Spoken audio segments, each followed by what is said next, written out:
오늘의 말씀은 느헤미야 3장 20절에서 21절 두 절만 보겠습니다. 구약성경 729페이지입니다. 3장 20절부터 21절까지의 말씀입니다. 함께 읽겠습니다. 그 다음은 삿배의 아들 바룩이 한 부분을 힘써 중수하여 성 구비에서부터 대제사장 엘리야십의 집 문에 이르렀고, 그 다음은 학고스의 손자 우리아의 아들 무레못이 한 부분을 중수하여 엘리야십의 집 문에서부터 엘리야십의 집 모퉁이에 이르렀고. 아멘. 계속해서 예루살렘의 무너진 성벽을 재건하는 말씀을 살펴보고 있습니다. 남동쪽에 지금은 샘문이라는 곳을 중수하고 있는 중입니다.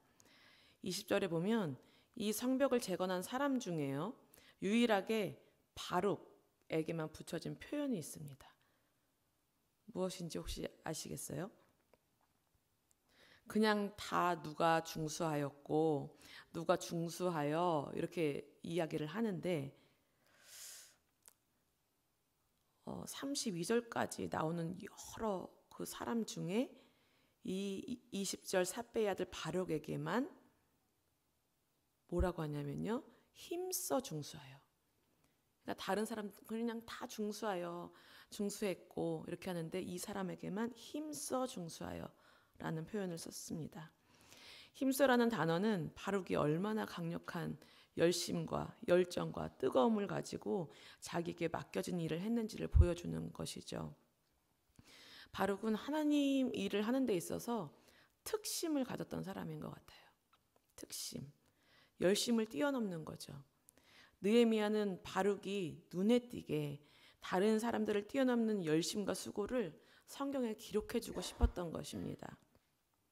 이런 특심은 꼭 기억해야지, 꼭 기록해줘야지 하면서 바룩 이름에 아마 별표를 이렇게 쳐놓았을지도 모르겠어요. 중수한 곳이 어디냐 하면 성 구비에서부터 대제사장 엘리야십의 문 앞에 이르렀다고 말합니다. 대제사장 엘리야십은 3장 처음 1절에 그때의 대제사장 엘리야십이 그의 형제 제사장들과 함께 일어나 양문을 건축하여 라고 나옵니다. 지금 엘리야십은요, 솔선수범에서 북쪽에서 제사들을 양이 오고 가는 그 영적인 의미로 아주 중요한 그 양문을 건축하고 있는 중입니다. 자기 집 앞을 중수하기보다는 양문 건축에 힘을 기울이고 있는 거예요. 근데 그 동안에 그 제사장의 마음을 헤아리고 존경하는 마음으로 그 집 문 앞을 중수해주는 바룩이 있었습니다. 누군가에게 마음을 쏟고 또 도울 수 있다는 것은 참 중요한 일입니다. 특별히 목회자가 영적인 일에 힘을 온전히 쏟을 수 있도록 돕는 일은 참 중요합니다. 대제사장은 지금 자기 집, 자기 문 앞을 신경 쓸 겨를이 없는 거죠. 자기 가정보다 대제사장으로서의 역할을 감당하는 것이 우선이었습니다. 그런데 그 일을 해주었던 누군가가 있었다라는 사실이에요. 엘리야십은 문 앞에 중수된 것을 보고 얼마나 큰 감사와 감동이 있었을까, 이런 생각을 해봅니다. 하나님은 하나님께서 세우신 제사장을 선대하며 헌신하는 바룩을 칭찬하고 계신 것입니다. 동쪽 성벽을 중수하는 사람들의 중요한 특징이 있는데요, 두 곳, 그러니까 자신이 맡겨진 곳 말고도 다른 또 한 곳을 성벽 건축, 그 다른 한 부분에 또 참여한 그런 사실을 또 볼 수가 있어요. 21절에 보시면 또 알 수 있는데, 무레못이라는 사람이요, 동쪽의 성벽을 재건하기 전에 북쪽의 어문을 이미 재건했던 사람이에요. 3장 4절에 보시면 그 다음은 학고스의 손자 우리아의 아들 무레못이 중수하였고, 이렇게 말씀하고 있어요. 북쪽에서 자신이 맡겨진 일을 하고 내일 다 했어, 그리고 손 털고 가지 않았어요. 멀리 동쪽까지 와서 또 참여를 한 거예요.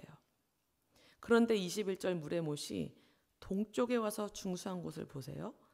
엘리야십의 집 문에서부터 엘리야십의 집 모퉁이에 이르렀다고 했습니다. 물의 못은 북쪽 어문을 중수했던 사람이에요. 어문은요, 양문 바로 옆이에요. 양문 바로 옆이 어문이에요. 양문에 누가 있었죠? 엘리야십이 있었어요. 엘리야십이 대제사장으로서 얼마나 솔선수범하고 있는지를 봤을 거예요. 이스라엘의 그 신앙 공동체의 회복을 위해서 얼마나 애쓰고 있었는지를 봤을 거예요. 그래서 북쪽의 일을 마치고 동쪽까지 일부러 엘리야십의 그 집이 있는 쪽으로 왔을 거라는 생각이 듭니다. 다른 사람은 안 봤을까요? 다른 사람은 못 느꼈을까요? 그런데 많은 사람들이 굳이 엘리야십 집까지? 그죠? 여기는 북쪽이네 동쪽까지 가서 또? 이런 생각을 했을 겁니다. 이런 생각을 했다면 조금 그래도 제사장을 생각을 했다는 것이죠. 근데 보통은 나도 힘들었고 내가 맡은 바 해냈으면 끝이지 하고 그냥 돌아갔을 가능성이 많죠. 그런데 이 물의 못은 그러지 않았다라는 것입니다. 이런 마음도 하나님께서 허락해 주신 것이라고 믿습니다. 정말 이 영적으로 이 공동체를 바로 세우기 위해서 솔선수범하는 그렇게 일할 수 있는 지도자, 영적인 지도자가 있다는 것도 참으로 중요하고 귀한 일입니다. 그리고 그 지도자를 또 섬기고 함께 힘을 보탤 수 있는 성도들이 있다는 것도 참 귀한 일입니다. 나는 바룩과 같이 어떻게 하면 하나님 마음에 들 수 있을까? 내가 하나님에 대한 특심을 내 삶에서 어떻게 표현할 수 있을까? 주님께 한번 물어보는 시간을 가졌으면 좋겠어요. 저도 이런 특심을 갖고 싶습니다. 저에게도 이런 특심이 있었습니다. 다시 회복하고 싶습니다. 또 힘쓰라는 말을 그 한마디, 힘쓰라는 그 한마디를 붙여서 오늘날까지도 한 번 더 본받을 이름으로 불려지잖아요. 이 바룩이.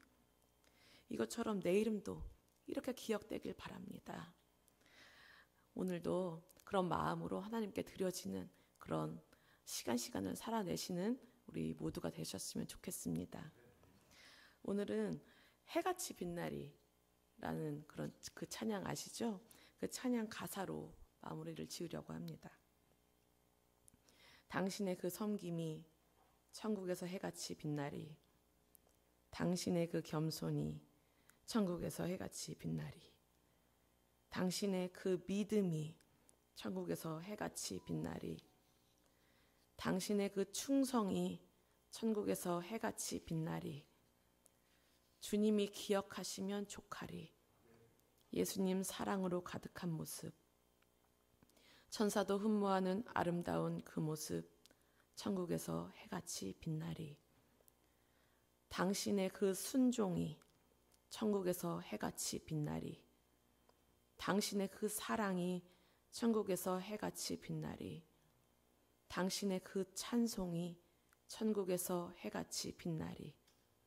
당신의 그 헌신이 천국에서 해같이 빛나리. 주님이 기억하시면 족하리. 불타는 사명으로 가득 찬 모습. 천사도 흠모하는 아름다운 그 모습. 천국에서 해같이 빛나리. 아멘. 기도하겠습니다. 하나님 아버지, 우리의 여러 가지 모습, 우리의 삶이 천국에서 해같이 빛나는 모습이길 소원합니다. 하나님께서 기억하시고 하나님께서 잘했다고 칭찬해 주시는 그러한 삶이 되기를 소원합니다. 바룩이라는 사람이 이름이 오늘날 우리에게까지 전해집니다. 힘써 중수하여 그 힘써라는 그 한 말씀을 더하여서 우리에게 기억되는 이름이 되었습니다. 주님, 우리는 어떠한 모습으로 주님께 기억되는 사람입니까?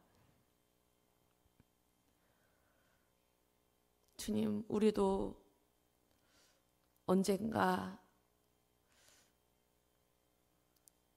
열심을 품고 주님을 섬겼던 때가 있었습니다. 그런데 지금은 많이 식은 모습으로 주님 앞에 나아오고 있습니다. 주님, 회개하오니 용서하여 주시옵소서. 주님, 다시금 열심을 품게 하시고 열심을 뛰어넘는 특심이 될 수 있도록 주님 함께하여 주시옵소서. 주님, 목사님, 또 우리 교육자들이 정말 영적인 것에 먼저 세워지고 우리 공동체를 잘 회복시켜 나가고 영적으로 잘 양육하는데 부족함이 없도록 주님 세워주시기를 원하고, 또 그 목회자들을 위하여서 더욱더 기도로 또 옆에서 돕는 손길들이 될 수 있는 그런 성도들이 될 수 있도록 주님 함께 하셔서 합력하여 선을 이루는 귀한 이 고잔제일교회가 될 수 있도록 주님 함께하여 주시옵소서. 감사하며 예수님의 이름으로 기도합니다. 아멘.